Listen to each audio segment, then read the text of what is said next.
Well, welcome to the podcast. This is Transfiguration in idyllic Oakdale. This is Justin Cordum coming to you from the front of the church here tonight. So apologize if there's any wind, but actually I don't really care. We're not really apologizing because it's nice out and we're able to have a drink outside and try not to make too much of a mess. Tonight we have with us Adam Truhler. He is a parishioner. How long have you guys been parishioners? Since 2012, I think, spring of 2012. So that you guys are here before I was then? Yes. Yeah, nice. And were you guys living in that same house in Oakdale? Or no? We had just moved in February of 2012. And actually we're closer to St. Pete's in North St. Paul by a little bit, but Father Bear was here.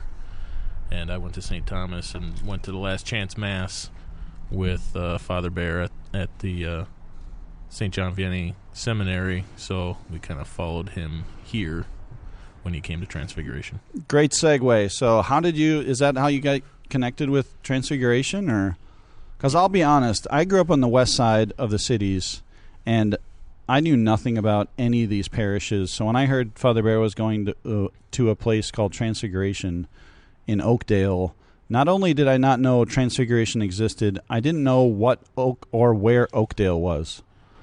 Yeah, I mean, obviously, I grew up on the east side, so familiar with Oakdale. Actually, playing sports and stuff growing up, had some games down here at Walden or whatever the park is on the corner down here. And I knew of Transfiguration actually a little bit from going to Catholic grade schools and play Transfiguration in baseball, soccer, basketball, that type of thing growing up. But yeah, really we followed Father Bear here. We knew the priest at St. Pete's, and I guess just liked Father Bear better.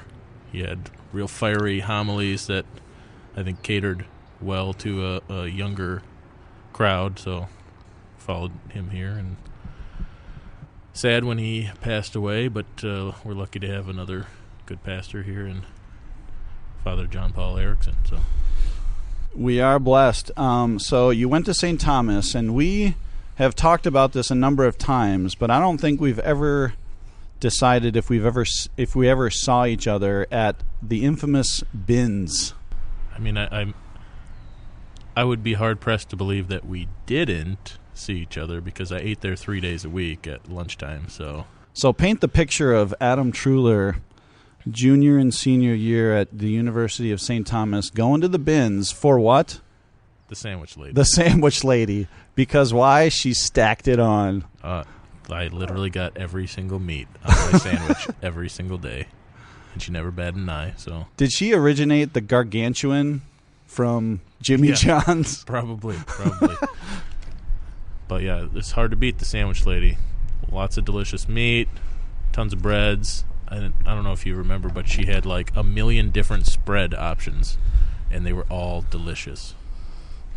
Like the toppings and sauces, or what? I don't remember that. Like you could get mayonnaise or mustard, but then there were also like these blends, like roasted red pepper spread and like special Dijon mustard spreads. And I was too much of a wimp. I probably went with Dijon or like a honey mustard, and that's kind of about it. Really good. And my mom sometimes on Fridays would come and pick me up from school after class, and she and I would eat lunch together in the bins. Serious? Yeah. Like you, that is awesome. So if you had class over there, she'd pick you up, or you just went there on a special? No, I would have either a math or like an engineering class in the math and science buildings, and then just walk back to the bins. My mom would come over, park in that parking lot, and get out, and I'd use my student money or whatever it was, my meal card. Wow. Buy my mom lunch, and we'd eat in the bins, and then she'd drive me home. So I even potentially saw Mrs. Truhler back in 2000, what, 9 or 10? Yeah. So if you don't know, I was in the seminary, the St. Paul Seminary School of Divinity, the major seminary from 2006 to 2010, and then through the direction of my spiritual director, discerned out, and then got married to my beautiful wife, Shelley. So did you meet Maureen at St. Thomas then, or no? No, Maureen and I met in high school. We both went to Hill. Okay. On the east side. So. Oh, yeah, because she went to the U, right? That's correct, yep. Okay. So she was in my freshman math class at Hill Murray, here on the east side, Maplewood, Larpenteur, McKnight. And I thought that she was super annoying. She asked, she was one of those nerdy kids. You know she might listen to this, right? Yeah, she knows. She knows this? Okay. She was the nerdy kid that asked all the questions that chewed into homework time at the end of class, and it drove me nuts. But I got over it. Well, now it's working to my advantage. She's using her nerdy skills to teach my kids. So. Ooh. So she's teaching the kids. Now, this is not coronavirus related. This is not coronavirus related. You guys were ahead of the game, and you guys just started that this year, right? Yeah. Our oldest started kindergarten this year, and we decided to do homeschool. So we had already been doing that for, I don't know, probably 8-9 months before coronavirus rolled around. So it's been a relatively smooth transition. Nothing's really changed for us in that regard. And now Eleanor is kind of done with the kindergarten curriculum for the year and is finishing up some more advanced reading and phonics curriculum, and then we'll continue to work, obviously, on math and reading and science and religion throughout the rest of the summer a little bit, just to make sure she doesn't lose her edge and help get the other kids rolling too, because Clara will start preschool in the fall. So you guys, now, I've known you for probably 6 years now, 6 or 7 or so. I mean, we didn't directly hit it off immediately when I came here, but we started to get together through the fish fries and through the men's conference, I think it was, wasn't it? I would say probably we started to become more legitimate friends probably in 2015 when Maureen and I started to get involved in the young adults group thing. So very early 2015, maybe late 2014. But. And you weren't now. 2 years ago, were you even thinking about homeschool? I mean, we've talked about it a little bit, but not particularly seriously. But it's just been one of those things. We have 4 kids under the age of 6, and when I was growing up, I had 3 sisters, 2 older, 1 younger, and I really didn't like them, and I didn't want to hang out with them. And I think that part of that, and they didn't want to hang out with me, and I think part of that was the fact that, we didn't really share much life together, right? I mean, we were at school in different classrooms. They played different sports in the summer and the fall. So we didn't really have that much in common. So for Maureen and I, it was important to try to keep the kids together. Eleanor and Clara are very good friends, and all 3 of the older kids play really well together, and that was something that we wanted to continue to foster. And I think that's really difficult when the kids are physically separated and they don't share that life. Even right now, when Eleanor's doing school, the other kids are in the same room. They're seeing what mom is teaching Eleanor. They're seeing the questions that Eleanor's asking, and I can tell that it's rubbing off on them. They're asking questions. Clara is working on worksheets and stuff. Vincent is trying to just mimic whatever anybody else is doing, and we wouldn't have gotten any of those benefits if Eleanor had been in a traditional school. And I think that she has a temperament that would have made normal school a little bit of a challenge for her. So so far so good. She's seems to be excelling at homeschool, and Maureen really enjoys it, which I'm really thankful for, because I wouldn't have the patience to do it, but so far it's been a wonderful thing. Yeah, let's put it out there. I love you, brother, but Maureen is a saint. Maureen is pretty awesome. The juggling all those kids, and I know you're a great dad, and you're a great role model, but, I mean, let's be honest, Maureen is doing a phenomenal job at home. I mean, I'll be totally honest. She does the vast majority of the heavy lifting. I mean, I try to provide financially so that she doesn't have to worry about that, and she pretty much takes care of everything else. So thank God for Maureen. So speaking of that, we are finally getting together. We've been talking about this podcast for going on 2 years now, I think. Years. Yeah. We've been talking about it. We finally got the equipment. So if y'all have been listening for a little while, this is one of the guys that has started all this, and kind of you're the one that actually suggested to get all this equipment and all the stuff that we got, and it's awesome, and thank you for that. But we haven't been able to podcast together because you've been too darn busy for me. You've been too cool for school, but because you've been so busy at school. Yeah.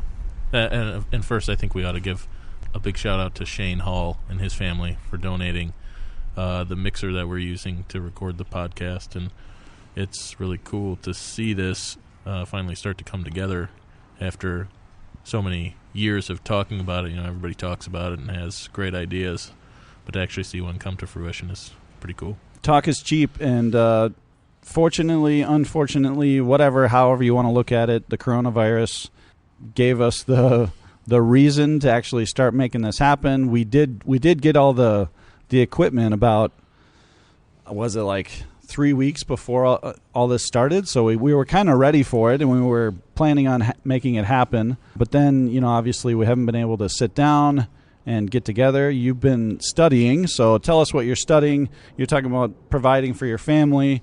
You have been doing some pretty serious studies in an MBA program. Can you tell us about that, maybe why you started doing that and how it's going?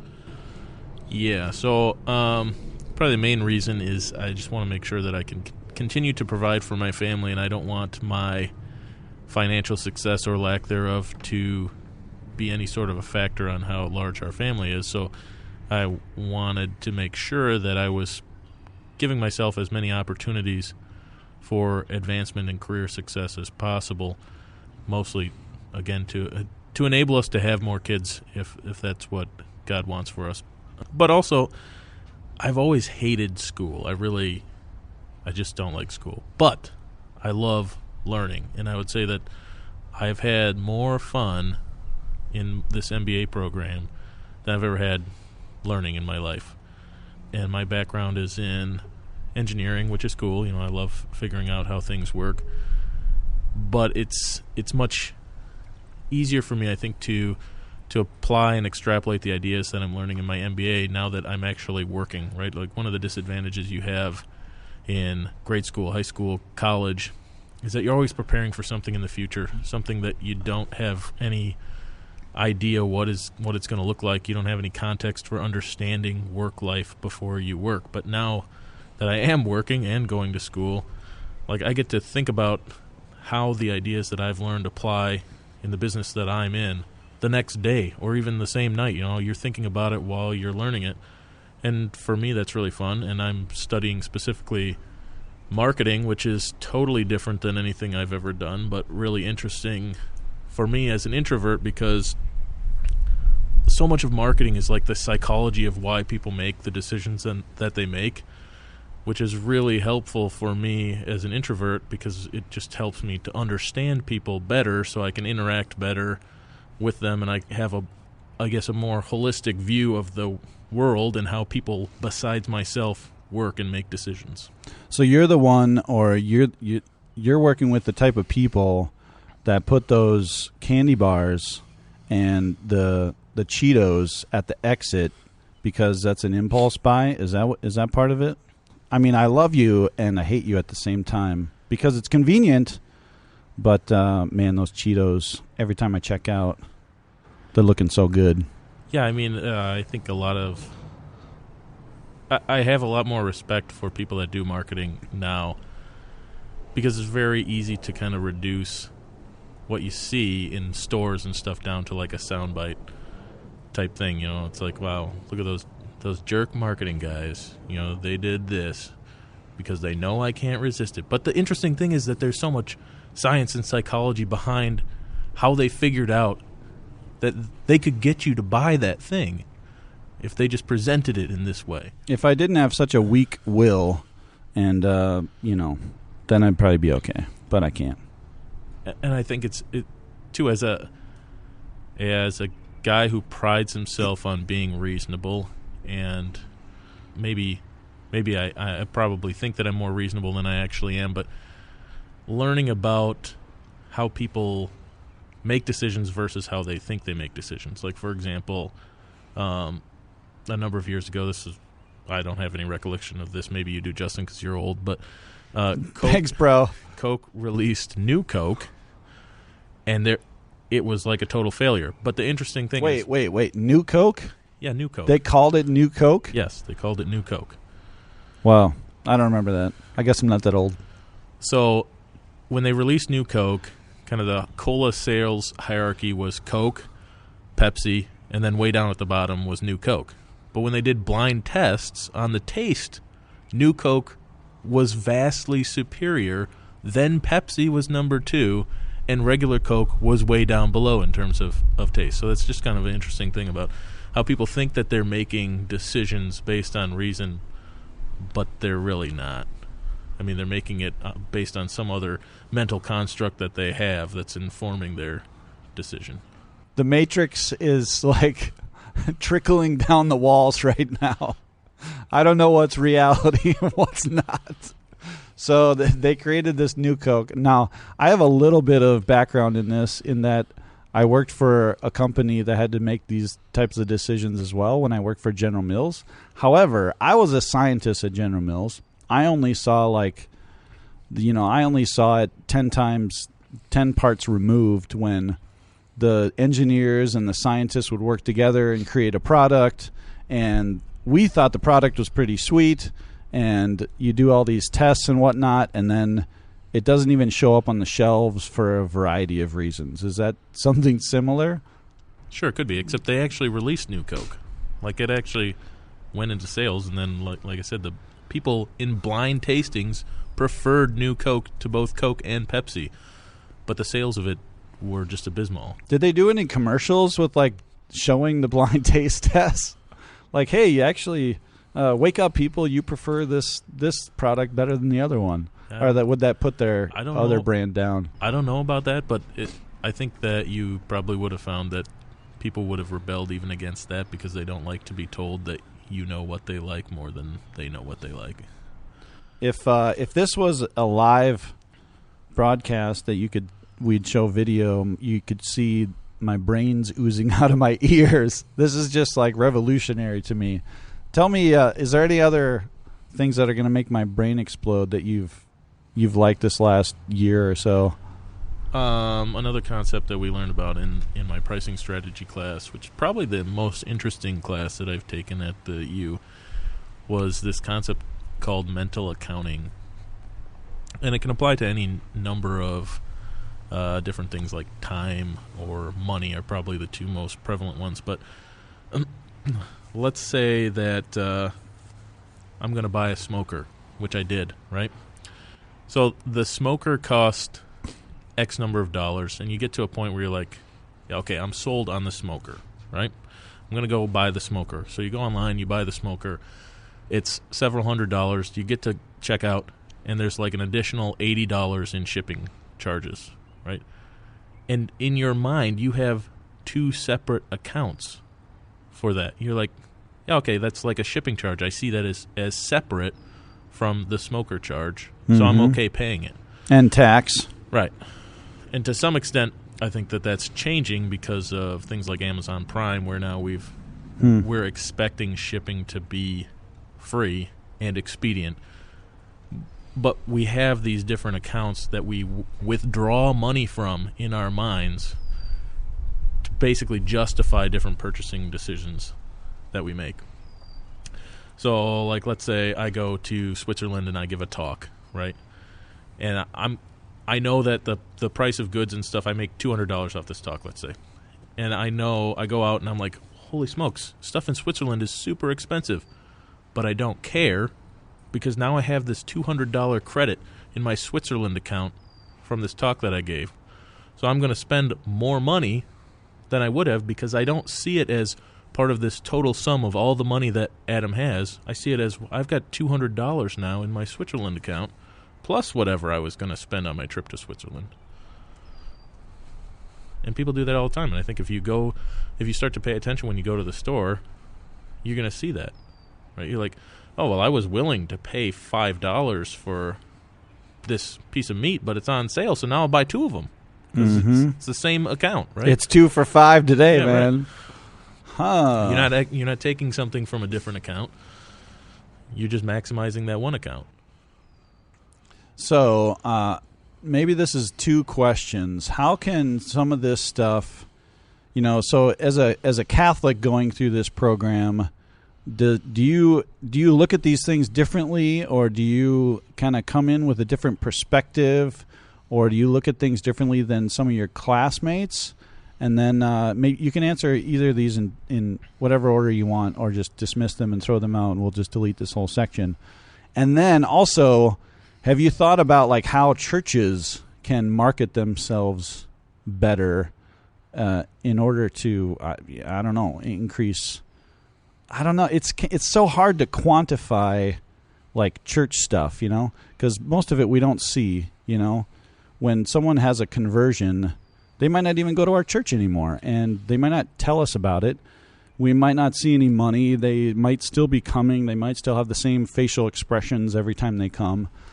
But there's got to be a way that some of this is related. So answer either of those or none of them, and we'll talk about the Jordan document. But I'm sure that there are applications, and I'd have to think about that a little bit more. But again, it's in these marketing classes, it's psychology applied to purchasing decisions. But that's really just how it's framed, right?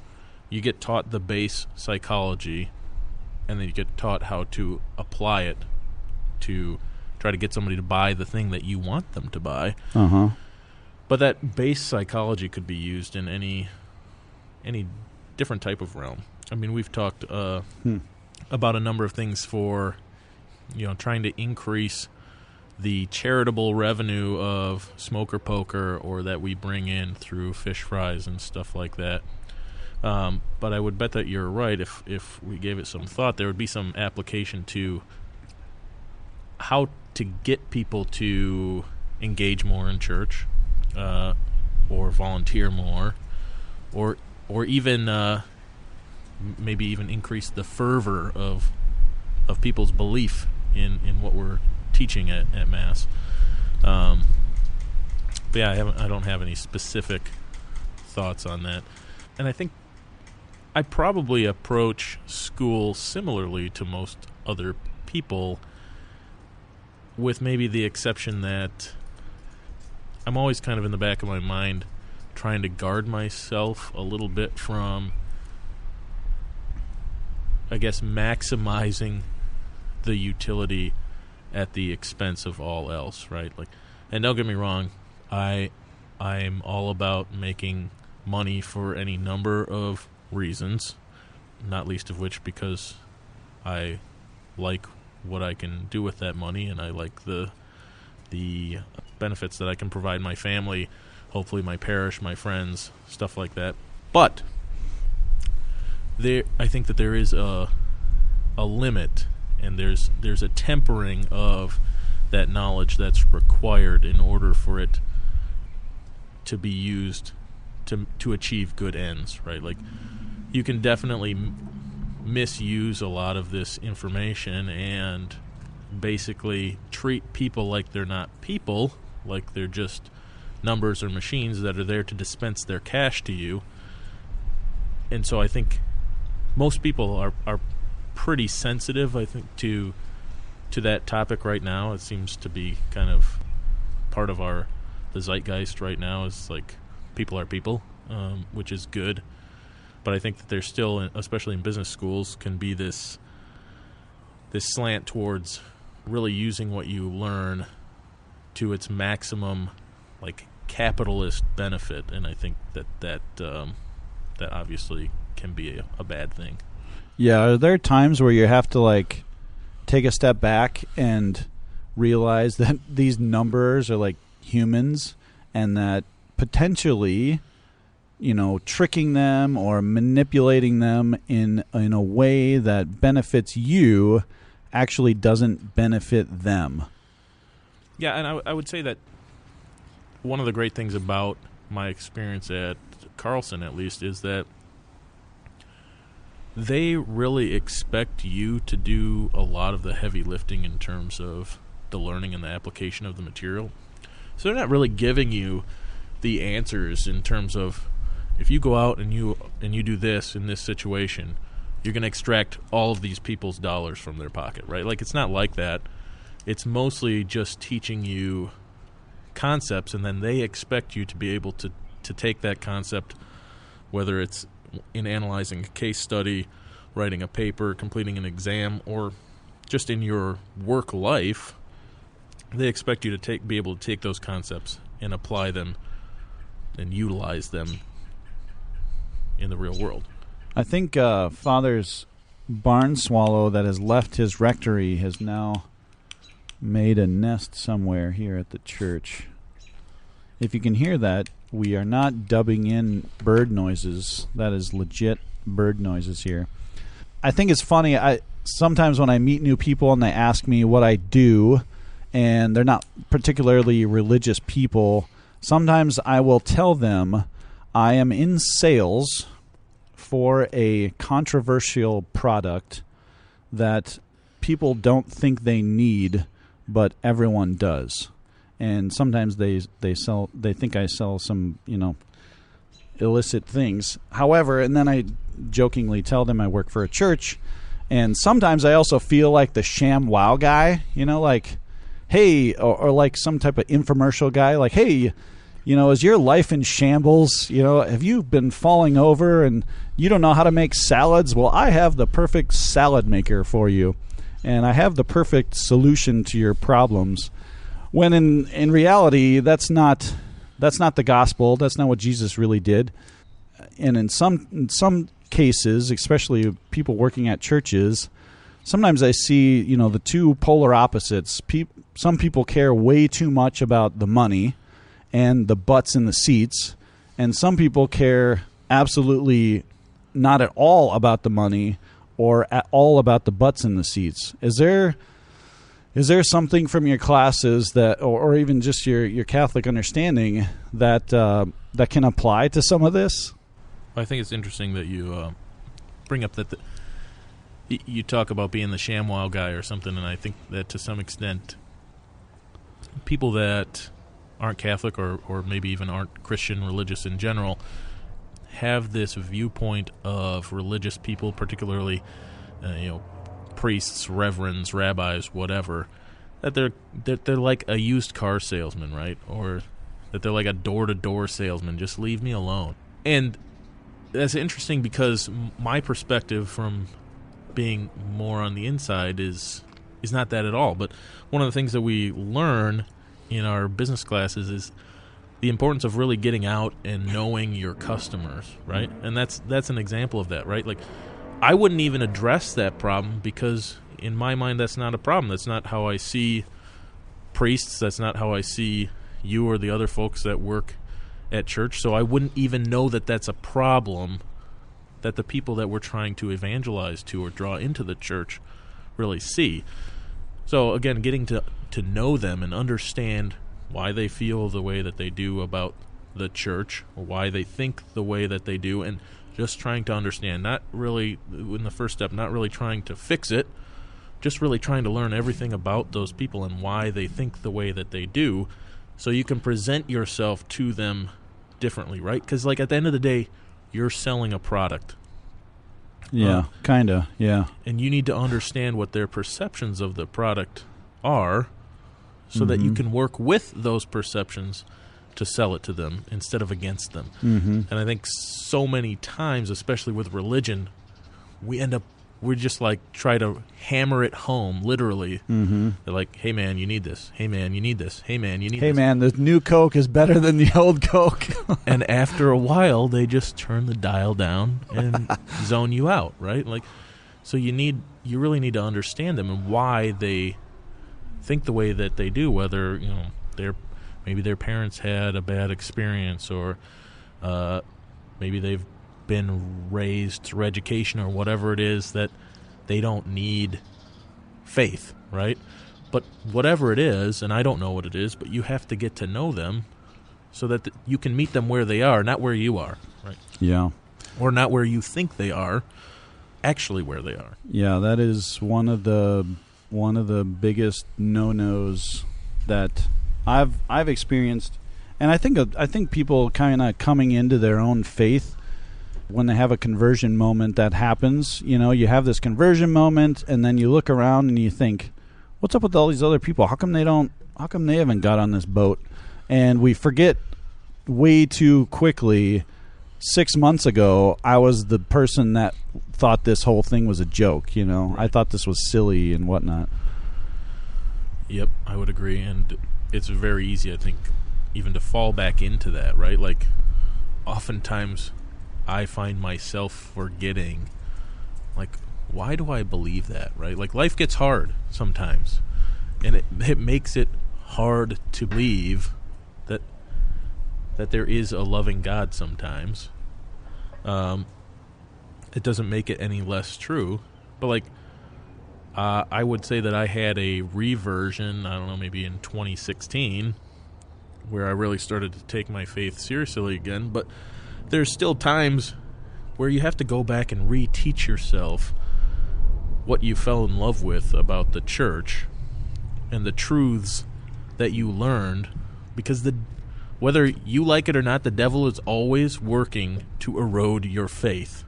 So if you're not working to build it up all the time, entropy is going to tear it apart, and entropy is the devil, right? I mean, he's going to take that house and turn it into a pile of rubble as quickly as he can, because we have to work to build up our faith all the time. And I think I see that in myself all the time. It's like, sometimes, like you said, it's, man, why don't these people get it, right? Like, what are they missing? But then other times it's like, how did I come to believe this? Like, I don't even remember, right? I don't even remember my own conversion story in various aspects of my faith, right? Like, how did I come to believe that this tenet was true?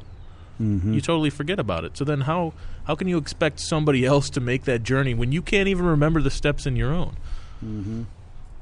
Yeah, it's a great reminder, like you said earlier, to really get in touch with, you know, the customer in a way. I hate using that phrase, obviously. So don't write into the podcast and say, you people are looking at us like utilitarian numbers. It betrays the gravity of the situation, but it's a useful analog. Yeah, we have to get to know the person. They're an individual with a unique, eternal soul that we have to love enough to care about where they are right now, to not just, like you said, bludgeon them with whatever we think is going to work for them. And I think it's a particularly sensitive situation because oftentimes you're working against people's brokenness, right? Like, if I'm selling something, it's very easy for me to either prey on fear or utilize fear, leverage fear, or leverage happiness and good feelings, right? But oftentimes I think the roadblocks that people have to the faith are painful, right? Like they're deep-seated hurt that have, right? So again, you can't really treat them like customers, and you really have to be very sensitive and try to be understanding, because whether or not you see the problems that they're dealing with as trivial, they don't, right? And you're never going to reach somebody by belittling the things that are important to them. Yeah, I like what you said, where we're not trying to manipulate their fear or their, what did you say? Their happiness. Their happiness, yeah. Yeah, that happens. I mean, let's be honest, that just happens naturally. That, you know, I think there's obviously, don't get us wrong, there's obviously, hell exists, okay, let's be honest, but we don't preach hell in order to put people in fear, okay? We preach hell in order to help people realize that our actions matter and what we do matters, and it's not just like YOLO, you know, you only live once, so just do whatever you want. There's consequences to the things that we're doing, and as a parent, obviously you know that. Kids can't just do whatever they want, and then there's absolutely no consequences to those things. And sometimes the way we look at it is like God is this this judge who is just waiting for us to mess up, and we put our fingers on the hot pan, and then he condemns us. But when in reality, the hot pan has already burnt our fingers. We don't need God to tell us, hey, it's going to burn your fingers, or hey, look at your fingers, they burnt. We've realized it already. Well, and I think that I'm going to get around to a C.S. Lewis quote here. Oh, yeah. But really, it's not God doing anything to us. It's us doing things to ourselves and to God, right? Like, I think it's C.S. Lewis in Mere Christianity has this quote. It says, the door to hell is locked from the inside. Yeah. Right? It's not that God won't let us out of hell. It's that we've decided that we don't want God. Yeah. We're afraid of it, or we don't want to be subservient to God, so we don't want to go to heaven. So we lock God out. It's not the other way around. God is not a condemning God. He's a redeeming God, and he's a God that always wants to be with us. It's us that chooses to burn our fingers, right? Yeah. Yeah, it's a beautiful way to look at it. And like you said earlier too, we come to this moment in our lives, even right now, both of us just sitting here on May 13th or whatever it is. We have all kinds of baggage, good baggage, bad baggage. We got stuff that we've lived with. We've got stuff that people have said to us in our lives that have damaged us. And some of those have, eternal consequences, like our image of who God is as a father, as a loving father, in a lot of ways is portrayed and, brought about by who our earthly father was. And we can't just dismiss that. And yeah, it's a really weird tangled web that, man, I really wish, it's a good problem to have, because we love the people that come through our doors here at Transfiguration. And I say that with all complete genuineness. I love everyone that walks through these doors as a brother and sister, not as like a brother and sister in my family, as a blood relative. However, I do will the good for all of them. And some of them I'm going to be friends with, like you, Adam, but some, I love and I want the best for them. But, man, I don't know what that is all the time, and I have no clue what that is. And I think it's really interesting what you said about, getting to know the person in order to try to help them come in this journey that, maybe they didn't have planned, maybe they didn't know what the heck was going on. But there was someone that walked me through that journey too. Actually, there was tons of people that walked me through that journey. There was some people that said some stupid stuff. There was some people that said some good stuff. But the Lord is working through all of those things too. I think it's interesting too. It might be an American thing, and it might just be a human nature thing. But I know that I have this desire always when I see a problem to fix it, or if I see somebody to want to try to convert them. But recently I've been thinking a lot about like the building of the great cathedrals in Europe, and how many of those cathedrals were finished by the grandsons or great-grandsons of the people that started them, right? And we have no concept of that type of timeline, right? That I'm going to dedicate my life to building something that I'm never going to see finished.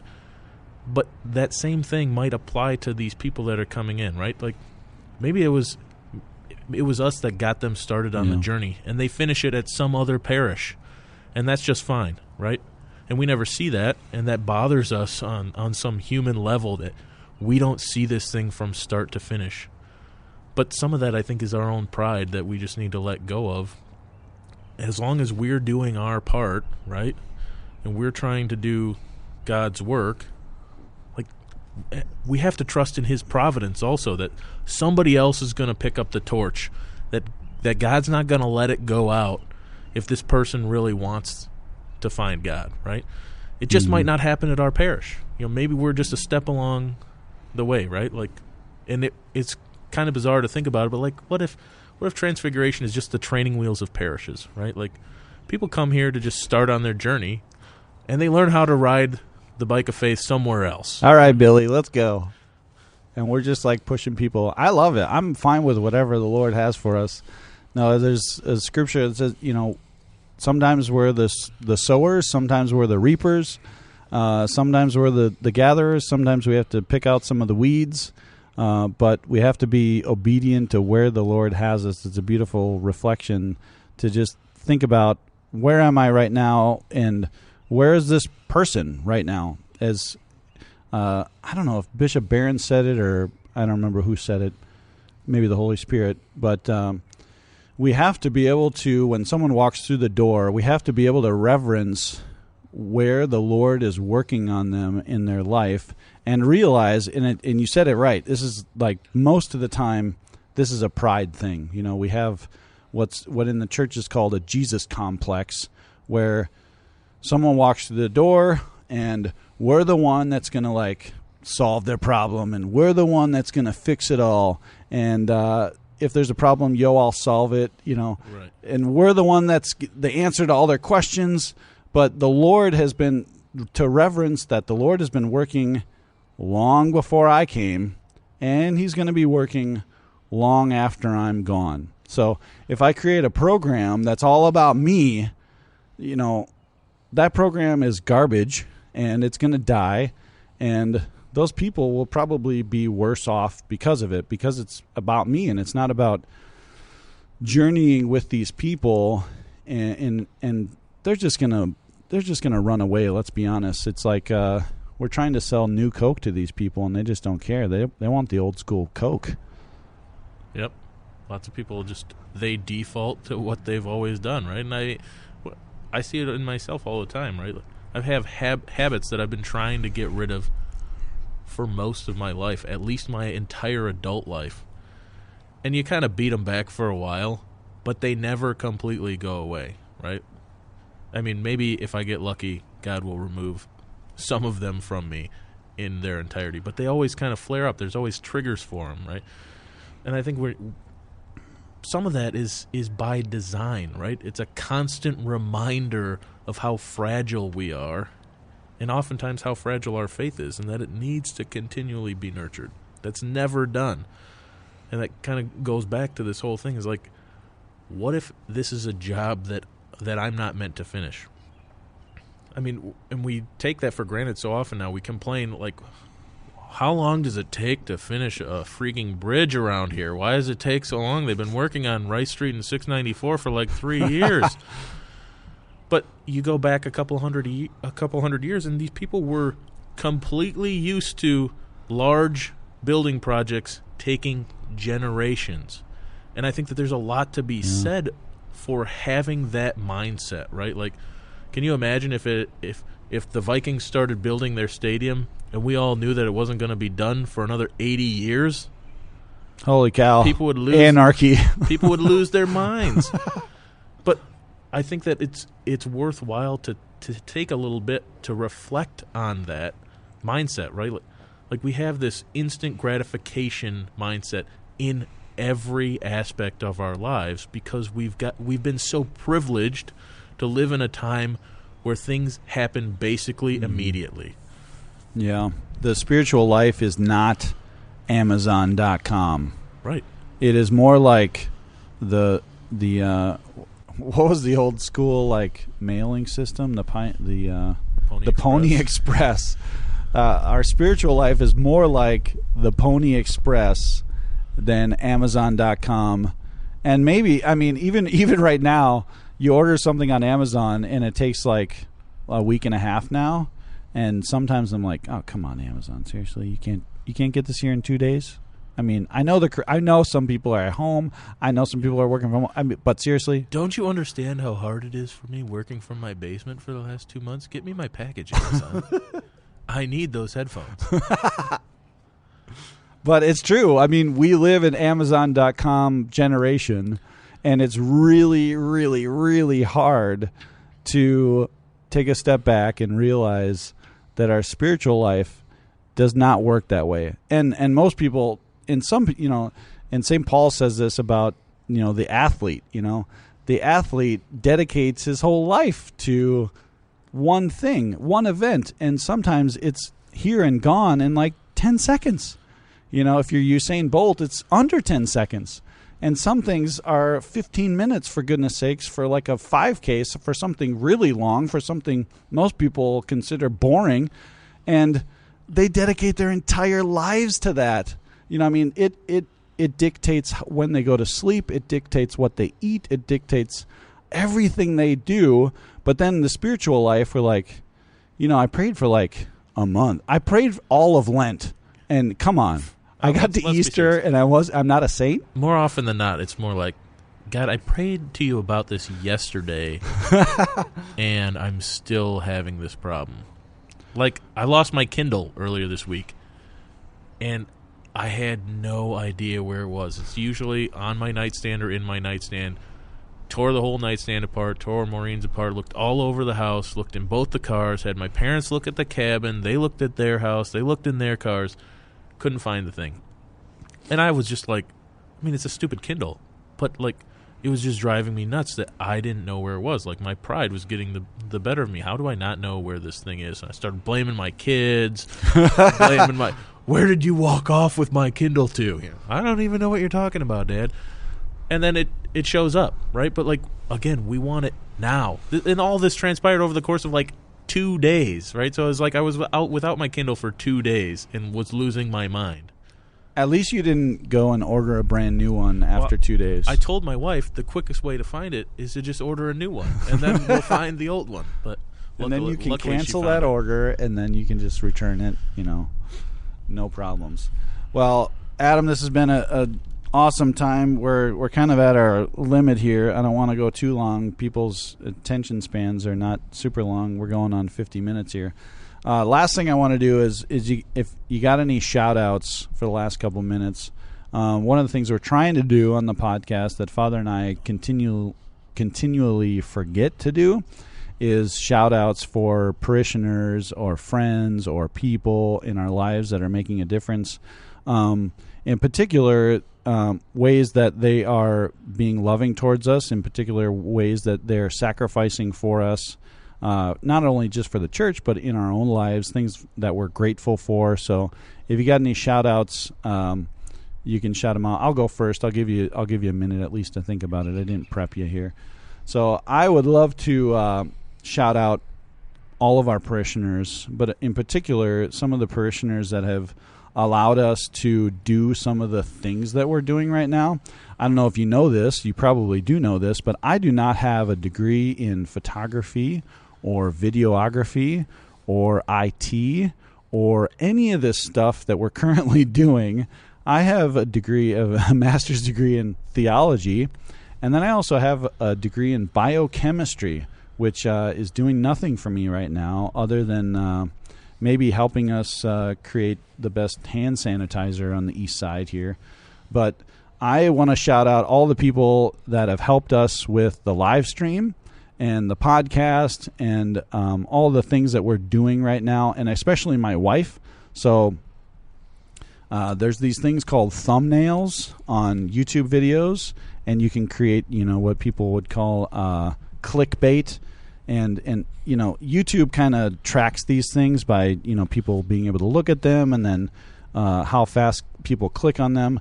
But I have zero understanding of how to design stuff. But my gracious wife, who has a degree in graphic design, works as a graphic designer, helped me in a very rudimentary way. I'm still using Publisher. Okay, don't judge. I'm still using Publisher to try to create the thumbnails for our YouTube videos and some of our other social media stuff. But she's been awesome, and some of the other guys like Mike Fryermuth and Chad Parent and Shane Hall and Adam here have helped us get all this kind of stuff ready, and our IT people at Canopy. Shout out to Bob Thompson, who's helped out with getting the live stream going, and we got a new camera for the live stream. So we're going to try to do a little video on kind of the behind the scenes of doing a live stream. Believe it or not, it's not that enjoyable to do. it actually is kind of a pain in the keister. Maybe it's a little scruple. It's a rock in my shoe. I don't know what it is, but it's really hard, actually. Please don't send me chocolates or anything. I'm not looking for sympathy. It's just that when we first started doing this, I thought, I'll get to be able to be at Mass, and that'll be kind of enjoyable. However, I don't get to participate at Mass. I'm constantly listening on the headphones and making sure the audio actually works. And as some of you have seen, sometimes the audio does not work. And by the way, I do know that it's not working long before most of you know. So you don't need to text me or anything. I appreciate it. You should just text him more. Yeah. Text me more. 612. Just kidding. No, I do appreciate it because you care. And I know you're watching and I love you. But it's really actually kind of not that enjoyable. I don't really get to enter into the Mass, and I find myself, it's kind of the one little last thing I promise you, is it's really hard to kind of even respond to his responses at Mass. Like Father says, peace be with you.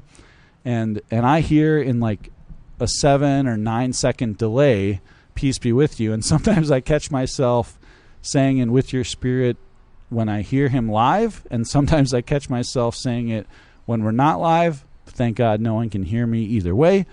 But so a huge shout out to all the people that have helped with the podcast and with the live stream and all those things to make those things happen. We honestly would not be able to make it happen without you. I wouldn't have been able to figure it out, and no one else here at the staff would be able to figure it out. We probably would have, but it'd be even worse than we're already doing now. So huge shout out to all those people that are helping with those things. Thank you very much. Adam, you got any shout outs? We kind of already touched on this, but I'd like to give a shout out to my wife. Now that I've been working full time from home for the last 2 months, I get to see, or at least hear, what she deals with on a daily basis and how she deals with it, and it gives me a brand new appreciation for what she does, and further cements the fact that I don't want to be a stay-at-home parent. So thank God that she does. I'd also like to give a shout out to both my wife's parents and my parents for not only doing a good job social distancing and doing so for us so that they can continue to see us, limiting the people that they see so they can see us and the kids and invite us over and at least give us some place to be outside of our own homes has really been nice, and other adults to interact with besides each other. So thankful for them, thankful to be employed. So all in all, I can't really complain about my coronavirus experience. Yeah, there's a lot of blessings in disguise, it seems like. A lot of family life that wouldn't have happened. I'm reflecting on also just your idea of homeschooling is getting you're allowing your kids to interact with each other in a way that they don't get to do at school. It's kind of awesome. I really hope that you who have listened to us for this last 50 minutes have appreciated what we're talking about, and think about what are the things that we can do here at Transfiguration. At Transfiguration in idyllic Oakdale, we are seeking to bring all those to Christ, who is the source and summit of our daily and eternal lives. And we're thankful that you have listened this long. Please give us some feedback. Again, this is only like our 7th or 8th episode. Adam, it was awesome to have you here. I hope we can do it again soon. I know that some of your teachers are already giving you assignments for your next semester. However, I hope I can steal you away for a night or so to record some more podcasts. Of course. It's been great. Thanks for having me. God bless, and talk to you soon.